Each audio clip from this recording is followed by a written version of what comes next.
100 सिरों से अच्छे 100 पैर। एक शिकारी एक बार नदी से गुजर रहा था। अचानक उसके सामने एक बहुत बड़ा सांप जैसा एक जानवर आ गया। यह कोई साधारण सांप नहीं था। उसका धड़ तो एक ही था, लेकिन उसके 100 सिर थे। उसे देखते ही शिकारी घबरा गया। वह अपनी जान बचाकर किसी तरह वहां से निकल गया। उसे बहुत देर तक लगता रहा कि वह भयानक सांप उसका पीछा कर रहा है। थोड़ी दूर जाकर उसने पीछे मुड़कर देखा तो दूर दूर तक कहीं भी सांप नजर नहीं आया।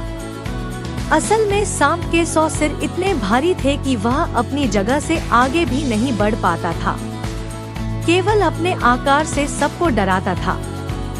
शिकारी ने चैन की सांस ली। वह किनारे पर पहुंचने ही वाला था कि उसके सामने एक और जानवर आ गया। शिकारी ने देखा कि उसका केवल एक ही सिर था। उसने सोचा कि इस जानवर को आसानी से वश में किया जा सकता है, इसलिए किनारे पर पहुंचकर शिकारी ने उसे ललकारा। लेकिन उसे पता नहीं था कि इस जानवर का सर तो एक था लेकिन पैर 100 थे। इसलिए वह इतनी तेजी से शिकारी की ओर लपका कि शिकारी घबराकर भागा।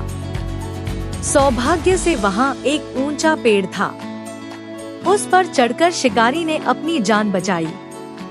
लेकिन इस घटना से उसने एक सीख ली, वह यह कि केवल आदेश देने वाले 100 सिर होने से अच्छे हैं 100 पैर जो आपकी आज्ञा मान सके। बैठे बैठे आज्ञा देने से कुछ नहीं मिलता।